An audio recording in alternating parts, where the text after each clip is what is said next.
On December 6th, President Trump's words shook the world. He recognized Jerusalem as the capital of Israel, and whether he knows it or not, fulfilled his part in a frightening biblical prophecy. Because according to the final chapters of the Bible, our country and every American citizen are about to face its greatest tribulation. Only the church leaders know the true meaning of this biblical prophecy that is encrypted in the writings of 4 ancient prophets, inspired to send a warning across the centuries to all true Christians and patriots.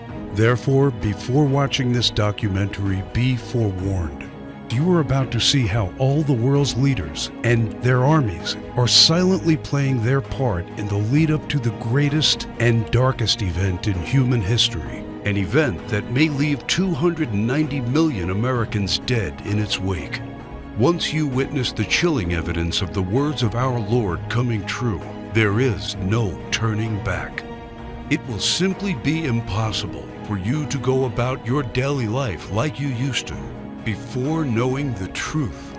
But take comfort, for it is God's will that you are here now so that you may have the time to prepare and maybe grant you salvation from all the wickedness of our times. And if you're feeling skeptical right now, let me ask you one question. Who would have thought 70 years ago that the Jewish people would have a country to call their own? Only those who read Ezekiel chapter 37. That is what the prophet wrote 2,700 years ago. The hand of the Lord was on me and set me in the middle of a valley. It was full of bones. Then he said to me, "These bones are the people of Israel, my people. I will take the Israelites out of the nations where they have gone. I will gather them from all around and bring them back into their own land. I will make them one nation in the land on the mountains of Israel." Word by word, the prophecy made by Ezekiel came true. In 1947, the nation of Israel was born after the horror of the Holocaust, symbolized by the Valley of Bones. Scattered for more than 2,000 years, the Jewish people come from all over the world into this new state and made it an economic and military power. Yet, it was not whole. Israel needed Jerusalem to become its rightful capital again, and that only happened with the support of President Trump. However, to the north of Israel, other biblical prophecies have come true. The prophets Isaiah and Jeremiah write about this Syrian civil war. This is what the prophet Isaiah says: "Damascus will no longer be a city, but will become a heap of ruins." And these are the words of Jeremiah: "Damascus has become feeble. She has turned to flee, and panic has gripped her. Anguish and pain have seized her. Surely her young men will fall in the streets." For 5,000 years, the capital city of Syria stood as one of the oldest and most prosperous cities in the world. But the civil war began in 2011 and turned it into a ruin. Not only do the prophets talk about the war, but also the refugee crisis and the deaths of its men fighting for one side or the other. The army of Syrian dictator Bashar al-Assad has been fighting the rebels backed by the United States, Israel, Turkey, Jordan, and Saudi Arabia, and ISIS terrorists. In 2015, Bashar al-Assad was at the brink of total defeat. Yet exactly at that time, another biblical prophecy was fulfilled. Ezekiel 38 tells of Russia coming to the border of Israel. The word of the Lord came to me: "Son of man, set your face against Gog of the land of Magog. I will turn you around, put hooks in your jaws, and bring you out with your army. In the latter years you will come into the land of those brought back from the sword and gathered from many people on the mountains of Israel." One only has to look at the map of the world as it was known at the time of the prophet to understand. To the north of the Caspian Sea, we find the people known as Magog, inhabiting the land known as Rosh. Over time, the ancient name of Rosh became current-day Russia. Twice, Ezekiel says that Magog will bring his armies from the extreme north to the border of Israel. None other than President Ronald Reagan, a devout Christian, said many times he truly believed Russia to be Magog according to Ezekiel. What about the word Gog? Bible scholars agree that the word Gog is not an actual name, but a title. He is the ruler of the land of Magog, like a king or a czar. Ezekiel clearly says that Russia will come to the mountains of Israel in the latter years. This happened in September 2015 and never before. For the first time in history, the Russian Army, Navy, and Air Force became involved in a war in the Middle East. According to Ezekiel, Magog's armies has several allies: Persia, Kush, and Gomer and Togarmah. Iran has been known as Persia for much of its history, during the time of the prophets and beyond. Right now, Iranian troops are on the ground in Syria, fighting side by side with the Russians and the forces loyal to the regime of Bashar al-Assad. Put and Kush are the ancient names of Libya and Egypt. Egypt and Libya both suffered civil wars, and the new leadership is very friendly to the Russians. But the greatest surprise is the land known to Ezekiel as Gomer and Togarmah. The historian Flavius Josephus references Togarmah and Gomer as the people that lived on the territory of present-day Turkey. In fact, Turkish history books identify these tribes as living on their land at the time of the prophets. 3 years ago, Turkey was a strong NATO ally, but everything changed after the failed coup attempt in 2016. Now, Turkey has become increasingly hostile to NATO and the United States. It forced NATO to remove forces from its bases. It's buying weapons from Russia. It fully condemned the idea of Jerusalem becoming the capital of Israel. And in fact, right now, the Turkish army is in Syria, fighting to defeat the enemies of the Syrian dictator. The End Times Alliance, prophesied in the first verses of Ezekiel chapter 38, has already been formed. Never in the history of mankind has there been an alliance between Russia, Iran, and Turkey. Now, one final prophecy needs to be fulfilled before the start of World War III. We saw how Jeremiah predicted the destruction of Damascus in chapter 49, but there is one more thing he wrote about that has not happened yet. And I will kindle a fire in the wall of Damascus, and it shall consume the palaces of Ben-Hadad. Ben-Hadad is not an actual person, but a title. Just do one simple search online, and you will discover that Ben-Hadad is the ruler of Aram Damascus. While it is clear that Bashar al-Assad is the current ruler of Damascus, Aram is a region in Syria now known as Aleppo. The city of Aleppo was just recently recaptured by the regime of Syrian President Bashar al-Assad with the help of Iran and Russia. And Jeremiah says that soon his palace will be burning. How does this happen? Look no further than the headlines of recent months, and you see time and time again Israel calling for the assassination of the Syrian dictator. Isaiah also writes about the end of Syria's dictator. The fortified city will disappear from Ephraim and royal power from Damascus. This is the spark that ignites World War III. Ezekiel chapter 38 states that 2/3 of Israel will be destroyed in this coming war, and those left in the Holy Lands will face grief and pain and hardship. So what happens to the United States? Will we not help Israel at its darkest hour? To answer this question, we must first find the United States in biblical prophecy.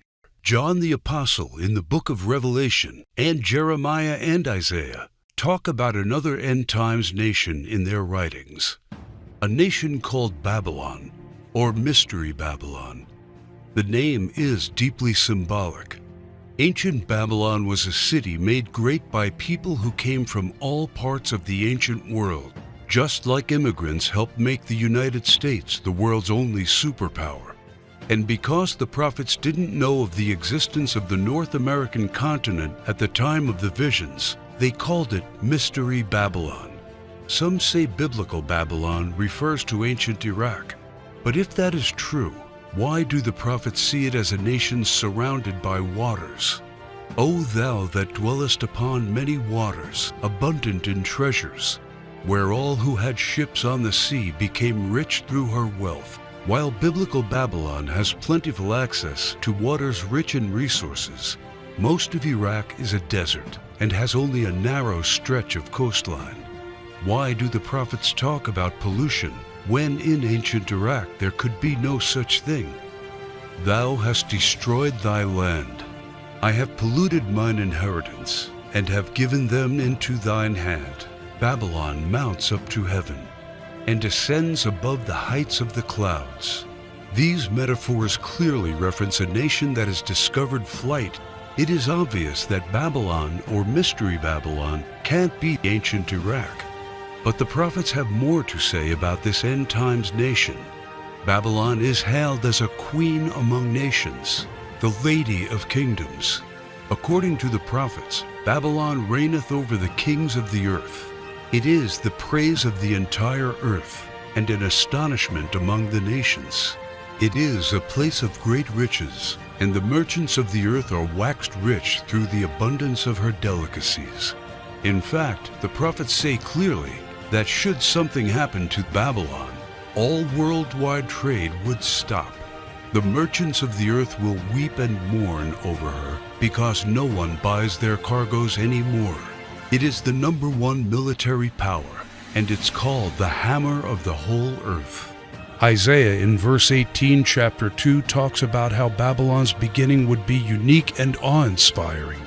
America was created out of the former British colonies, a nation made out of many states just like the prophets foretold. Our ancestors were the first British colonists, and we speak their language. That's the reason why Jeremiah sees England like a mother to the U.S., according to verse 50, chapter 12. More so, the prophets talk about the lion that is on the sigil of the mother of Babylon. England uses the lion as its royal symbol. The last crew the prophets left us is incredibly accurate. The scripture often refers to Babylon as a woman. According to the book of Revelations, she sits atop water and has a golden cup in her right hand and a crown of 7 rays on her head. And the woman which thou sawest in that great city, which reigneth over the kings of the earth. The United Nations, in theory, reigns over all the kings of the earth and is situated in New York, the great city where you can see the Statue of Liberty. The statue is the most well-known landmark in the U.S. and the symbol of Babylon the prophets are referring to in their clues. So why, then, are they also calling it the Whore of Babylon? The sculptor of the Statue of Liberty was Auguste Bertoldi, a Mason belonging to the Great Masonic Lodge in Paris. Before beginning the Statue of Liberty project, Bertoldi was seeking commission to construct a giant statue of the goddess Ishtar. The Romans also adopted this fertility goddess, but they changed the name to Libertas in Latin, Liberty in English. Libertas is the mythological equivalent of Ishtar. Therefore, the Statue of Liberty is in fact a statue of Ishtar, the Babylonian goddess of fertility, love, and sex. According to the ancient Babylonian rituals, one could only be purified of sin after intercourse with a temple priest or priestess of Ishtar. In return for this salvation, a gift offering was needed. Ishtar was the patron mother of the temple priestesses and priests. She was the mother of what we would call today prostitution. This is why Ishtar was seen by early Christians as the Whore of Babylon. And that is why the Statue of Liberty, the symbol of America, is also called by the prophets the Whore of Babylon. Do you think it is just a coincidence that the U.S., the home of the greatest and most famous statue of Ishtar, provides 65% of pornographic movies and adult entertainment to the world? Is it just another coincidence that this is the country where sexual liberation originated and spread to the rest of the world? It's not. It's just like the scriptures foretold. For all nations have drunk of the wine of the wrath of her fornication. The U.S. today has the most powerful economy and military, controls worldwide commerce, is proud and arrogant, has the most developed Air Force and space program, and it is the envy of the world. It houses the Whore of Babylon.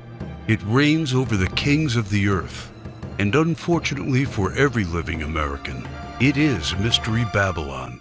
This is what the prophets say about the great enemy of Babylon. For out of the north there cometh up a nation against her, which shall make her land desolate. They come from a far country, from the end of heaven, and the weapons of his indignation to destroy the whole land. Remember which country the prophet said was from the north? The same country that Ezekiel said will lead a great alliance of nations to the borders of Israel? If war happens, the United States must be the first target. That is why the prophets foretell that at the start of this war, Russia will unexpectedly use a very special weapon, the weapon of indignation, against the whole territory of the U.S., a weapon like which the world has never seen. The Holy Book shows how Babylon will feel the fury of this terrible weapon. This weapon will hit our entire country, and all our defenses will be in vain. Though Babylon should mount up to heaven, and though she should fortify the height of her strength, yet the spoilers come unto her. This weapon paralyzes our military and leaves it almost defenseless. How is the hammer of the whole earth cut asunder and broken? The mighty men of Babylon have forborne to fight. Their might hath failed. The broad walls of Babylon shall be utterly broken, and her high gates shall be burned with fire. She hath given her hand.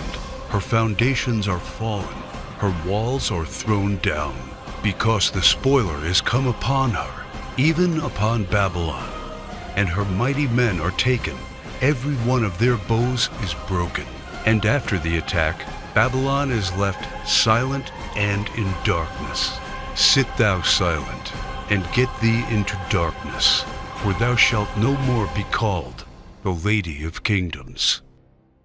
All three prophets tell of the fall of Babylon, the destruction of the United States of America as we know it. This is not an event that happened to ancient Babylon in the past. History has never recorded the fall of a state or a city in the way described by the prophets. What weapon could silence an entire continent in 1 hour? The world has never seen one until a few years ago, with the creation of the electromagnetic pulse, or EMP. Over and over, think tanks like the EMP Commission, working for the Senate, have warned how this is the greatest and perhaps only real vulnerability of the United States. Yet no administration has done anything about it. We are completely unprepared for what's coming. Every report says the same thing. This event can wipe out 90% of Americans, and all it takes is just one warhead to be detonated above the United States to take us back to medieval times. The lasting effects will destroy society as we know it, exactly as the scriptures predicted. Therefore shall her plagues come in one day, death and mourning and famine. Without hospitals or pharmacies being able to function, people won't be able to take their necessary medication. Without running water, heat, and garbage disposal, diseases will break out. As cars and trucks stop running, market shelves will become empty. Desperate people will become looters, and there will be food riots. There will be no police, no law, no health care, no help. It will all descend into chaos and confusion, a complete collapse of everything we take for granted today. As the prophet Jeremiah says, "And it shall be, when thou hast made an end of reading this book, that thou shalt bind it to a stone, and cast it into the midst of Euphrates.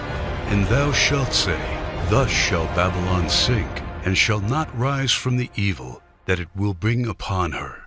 And this is the start of the time of tribulation and sorrows. For then shall be a great tribulation, such as was not since the beginning of the world to this time, no, nor ever shall be." And yet, the prophet shows that there is still hope. But the ones who endures to the end will be saved. The message couldn't be any clearer. The warnings are there so that only the ones who believe the words and warnings of our Lord and prepare will be saved.